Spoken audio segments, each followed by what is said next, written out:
Hello everyone. NMR spectroscopy की जो हम यूनिट पढ़ रहे थे उसमें हमने प्रीवियस लेक्चर्स में एनएमआर स्पेक्ट्रा को इंटरप्रेट करने के 3 पैरामीटर्स हम स्टडी कर चुके हैं। जैसा कि हमने जब एनएमआर स्पेक्ट्रोस्कोपी स्टार्ट की थी तो हमने क्या पढ़ा था कि किसी भी एनएमआर स्पेक्ट्रा को अगर हमें स्टडी करना है तो हम जनरली 4 पैरामीटर्स उसमें वहाँ पे देखते हैं, स्टडी करते हैं। इसमें से फर्स्ट था हमारा नंबर ऑफ सिग्नल, सेकंड था position of the signal, third था आपका स्प्लिटिंग ऑफ द सिग्नल और फोर्थ था आपका इंटेंसिटी ऑफ द सिग्नल। तो जिसमें से 3 पैरामीटर्स हम स्टडी कर चुके हैं कि नंबर ऑफ सिग्नल्स किस पे डिपेंड कर रहा था आपका, कि वहाँ पे कितने टाइप्स के प्रोटॉन हैं, कि समतुल्य प्रोटॉन कितने तरह के वहाँ पे हैं, कितने समतुल्य प्रोटॉनों के समुच्चय कंपाउंड में हैं। इसकी इन्फॉर्मेशन हमें कहाँ से मिल रही थी? नंबर ऑफ सिग्नल से। पोजीशन ऑफ सिग्नल हमें क्या बता रहा था कि जो भी प्रोटॉन की आप स्टडी कर रहे हैं उसका इलेक्ट्रॉनिक एनवायरनमेंट कैसा है, कि उसके चारों तरफ कैसे ग्रुप हैं, इलेक्ट्रॉन डोनेटिंग है कि इलेक्ट्रॉन विड्रॉइंग है, हाइब्रिडाइजेशन कैसा है। तो इस सब की इंफॉर्मेशन हमें किससे मिल रही थी? पोजीशन ऑफ द सिग्नल से। थर्ड जो आपका पैरामीटर हमने स्टडी किया, स्प्लिटिंग ऑफ द सिग्नल, कि जो आपका सिग्नल है उसका स्प्लिटिंग या उसका विपाटन किस पे डिपेंड कर रहा था, कि जो प्रोटॉन सिग्नल आप स्टडी कर रहे हो उसके नेबरिंग जो हैं वो प्रोटॉन कितने हैं, कि उसके पड़ोस वाले कार्बन्स पे कितने प्रोटॉन प्रेजेंट हैं। इसकी इंफॉर्मेशन हमें स्प्लिटिंग से मिल रही थी। तो ये 3 पैरामीटर्स हम डिटेल में डिस्कस कर चुके हैं। अब जो फोर्थ पैरामीटर हमारा है, जिसे आप कह लीजिए इंटेंसिटी कह लीजिए या फिर पीक एरिया कह लीजिए या हाइट के थ्रू उसको एक्सप्रेस कर लीजिए, तो ये आपस में क्या बताते हैं? इन सभी टर्म को आप अगर देखेंगे तो ये मान लीजिए किसी कंपाउंड में क्या है, एक से ज़्यादा सिग्नल है, तो ये उनका आपस में कंपैरिजन शो करता है पीक एरिया, कि वहाँ पे 2 सिग्नल मिल रहे हैं तो वो 2 सिग्नल उनकी इंटेंसिटी, उनकी पीक एरिया एक दूसरे से कैसे डिफरेंट होता है वो हमें यहाँ पे स्टडी करना है और ये किस पे डिपेंड कर रहा है। तो जो भी आपका पीक एरिया आपको सिग्नल्स का जब आप देखते हैं आपस में स्पेक्ट्रा में, तो पीक एरिया में जो डिफरेंस हमें दिखता है वो किसके कारण दिखता है, कि जो भी आपका उस सिग्नल के लिए रिस्पॉन्सिबल प्रोटॉन्स के नंबर हैं वो कितने हैं। मीन्स जो आपकी इंटेंसिटी वो किस पे डिपेंड कर रही है, कि एक जो समतुल्य प्रोटॉनों का समुच्चय है। मीन्स मान लीजिए कोई सिग्नल है ए, तो उसके लिए वो सिग्नल कितने प्रोटॉन्स के कारण हमें मिल रहा है, कि सिग्नल तो एक मिलेगा। आप जानते हैं केमिकल इक्विवेलेंट प्रोटॉन चाहे कंपाउंड में 1 हो, चाहे 5 हो, चाहे 10 हो, जितने भी केमिकली इक्विवेलेंट प्रोटॉन हैं उनके कारण सिग्नल तो मिलेगा, तो एक ही नंबर तो सिग्नल का एक होगा। बट उस एक सिग्नल के लिए कितने प्रोटॉन रिस्पॉन्सिबल हैं, कि वो आपको केवल 1 प्रोटॉन के कारण मिल रहा है या फिर 5 प्रोटॉन के कारण मिल रहा है, कितने प्रोटॉन के कारण मिल रहा है, इसको हम रिप्रेजेंट करते हैं पीक एरिया या हाइट ऑफ द सिग्नल के द्वारा। तो जो ये आपका पीक एरिया है इसको आप यहाँ पे एग्जांपल्स के थ्रू भी समझ सकते हैं, कि यहाँ पे आप दिख रहे होंगे 2 एग्जांपल आपको दिख रहे हैं। एथिल ब्रोमाइड, तो एथिल ब्रोमाइड में क्या होता है कि आपके यहाँ पे कितने सिग्नल मिल रहे हैं एथिल ब्रोमाइड में, हम पहले भी स्टडी कर चुके हैं कि हमें कितने सिग्नल मिलते हैं, 2 सिग्नल मिलते हैं, कि 2 तरह के प्रोटॉन हैं ए और बी और दोनों ही केमिकली इनइक्विवेलेंट है आपस में। तो अब यहाँ पे आप देखिए कि जो ए सिग्नल मिल रहा है वो सिग्नल तो एक ही है, लेकिन कितने प्रोटॉन के कारण मिलेगा आपको? 3 प्रोटॉन के कारण। इसी तरह जो CS2 का सिग्नल है बी, वो कितने प्रोटॉन के कारण मिल रहा है? 2 प्रोटॉन के कारण। तो यहाँ पे इनकी जो हाइट का रेशियो आएगा, पीक एरिया का रेशियो आएगा, वो कितना आएगा? 3:2, कि CS3 की जो पीक है थोड़ी सी ज़्यादा इंटेंसिटी वाली होगी, ज़्यादा हाइट वाली होगी, और CS2 की स्लाइटली लो होगी। इसी तरह आप देखिए 2 क्लोरोप्रोपेन में, कि यहाँ पे प्रोटॉन्स तो कितने हैं? 7 हैं, बट फिर भी हमें सिग्नल कितने मिल रहे हैं? 2 ही मिल रहे हैं, कि यहाँ पे जो दो CH3 ग्रुप हैं वो आपस में क्या केमिकली इक्विवेलेंट है, तो वो एक ही सिग्नल देंगे, और जो दूसरा सिग्नल है वो CH2 ग्रुप के कारण हमें CH ग्रुप के कारण हमें मिलता है।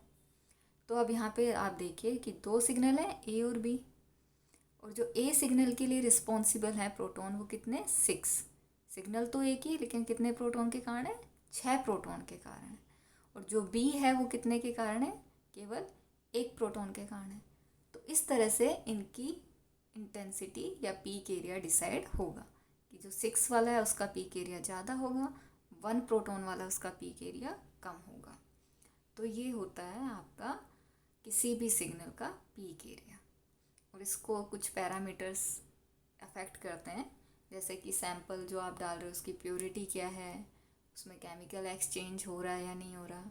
तो ये सब कुछ पैरामीटर्स हैं जो इनको इफ़ेक्ट कर सकते हैं किसी भी सिग्नल के पीक एरिया को। अब देखिए जो चीज़ अभी हमने यहाँ पे समझी थी उसको स्पेक्ट्रा में भी हम देख सकते हैं कि आपको दिख रहा होगा कि यहाँ पे एथिल ब्रोमाइड के स्पेक्ट्रा में दो आपके सिग्नल हैं A और B, ये A सिग्नल आपका और ये B सिग्नल है, और इनकी स्प्लिटिंग वगैरह आप देख रहे हैं जो आप पहले स्टडी कर चुके हैं।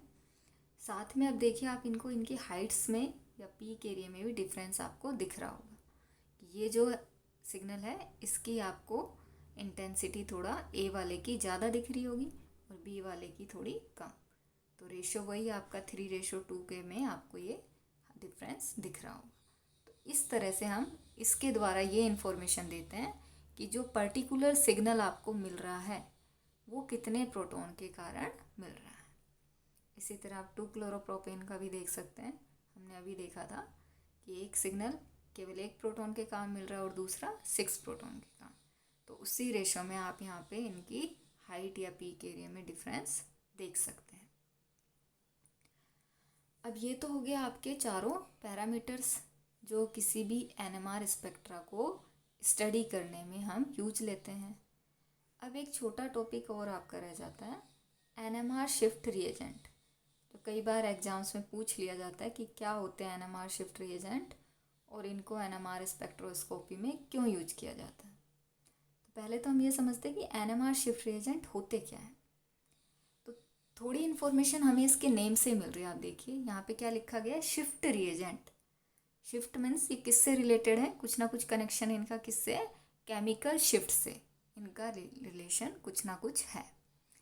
तो जो आपके शिफ्ट रिएजेंट होते हैं वो रिएजेंट हैं जो कि क्या करते हैं, NMR स्पेक्ट्रा में जो भी आपका सिग्नल है उसको क्या कर देते हैं, ब्रॉड कर देते हैं, उसको थोड़ा सा चौड़ा कर देते हैं। और ये इसके लिए हमें किसी भी जो आपका एक्सटर्नल मैग्नेटिक फील्ड है उसमें भी कोई चेंज करने की नीड नहीं होती है। मीन्स आप जब सैंपल ले रहे हैं तो उसी में शिफ्ट रिएजेंट की कुछ माइनर अमाउंट मिलाइए और फिर आप स्पेक्ट्रा लीजिए, तो अब आपको जो सिग्नल मिलेंगे वो पहले के कंपैरेटिव ज़्यादा क्लियर देखने को मिलेंगे, क्योंकि वो सिग्नल क्या हो गए आपके अब पहले से ब्रॉड हो गए हैं। तो और ये जो ब्रॉडनेस होती है किस में होती है, जो आपके सिग्नल्स डिफरेंट आ रहे हैं उनके बीच का डिफरेंस बढ़ने के कारण होती है। देखिए इसको एक बार अगर आप समझे तो कैसे होगा, मान लीजिए कोई सिग्नल आपको कॉम्प्लेक्स सिग्नल हमें कई बार मिलते हैं जिसमें कि पीक क्या कर रही होती है, एक दूसरे को ओवरलैप सी कर रही होती है, जैसे कि ऐसे कि आप पता ही नहीं कर पाते कि कौन सी पीक है कितनी पीक है, वहाँ पे वो एक दूसरे को इस तरह से ओवरलैप सा कर रही होती है। तो ऐसे कॉम्प्लेक्स सिग्नल स्पेक्ट्रा को पढ़ने में हमें काफ़ी प्रॉब्लम होती है क्योंकि हमें वो सिग्नल क्लियर दिख ही नहीं रही। जब आप इसमें शिफ्ट रिएजेंट मिलाते हैं तो ये क्या करता है, इनकी जो आपकी सिग्नल्स हैं उनकी ब्रॉडनेस को बढ़ा देता है। अब ये सिग्नल आपको थोड़े थोड़े इस तरह से क्लियर दिखने लग जाएंगे कि डिफरेंट हो जाएंगे, इनके बीच का जो गैप है ये क्या होता है, बढ़ जाता है। तो इसी को हम बोल रहे हैं कि सिग्नल क्या हो गया, आपका ब्रॉड हो गया। और ये काम हमने और कहाँ पढ़ा था कि ऐसा हम कहाँ कर सकते हैं, जब आपने केमिकल शिफ्ट पढ़ा था तो हमने इसका दूसरा तरीका भी पढ़ा था कि या तो आप क्या कीजिए, दूसरा तरीका क्या था कि आप क्या कीजिए, उस जो भी आप सिग्नल ले रहे हैं, इंस्ट्रूमेंट ले रहे हैं जिस पे ले रहे हैं, उसकी इंटेंसिटी को बढ़ा दीजिए। मान लीजिए एक बार आप 60 मेगाहर्ट्ज़ वाले पे ले रहे हैं, दूसरी बार आप 100 मेगाहर्ट्ज़ वाले पे लीजिए, तो उसके कारण क्या होता था, आपका सिग्नल हमें ज़्यादा क्लियर देखने को मिल रहा था। तो यही काम यहाँ पे कौन कर रहा है, शिफ्ट रीएजेंट कर रहा है। और इसके लिए आपको जो भी एक्सटर्नल मैग्नेटिक फील्ड है उसको कोई चेंज करने की भी नीड नहीं पड़ती है। अब बात आती है कि शिफ्ट रीएजेंट होते कौन से हैं, कि ऐसा तो नहीं है कि सभी कंपाउंड शिफ्ट रीएजेंट की तरह काम कर पाएंगे। तो शिफ्ट रीएजेंट के रूप में हम जो कंपाउंड यूज करते हैं वो होते हैं लैंथेनाइड, जो है आपके उनके कॉम्प्लेक्स कंपाउंड होते हैं ऑर्गेनिक लिगेंड्स के साथ, कि जो आपके कार्बनिक लिगेंड होते हैं उनके साथ कुछ लैंथेनाइड जैसे यूरोपियम, नियोडाइमियम, प्रेसियोडाइमियम क्या करते हैं, कॉम्प्लेक्स बनाते हैं और उनको हम as a shift reagent NMR spectroscopy में यूज कर सकते हैं।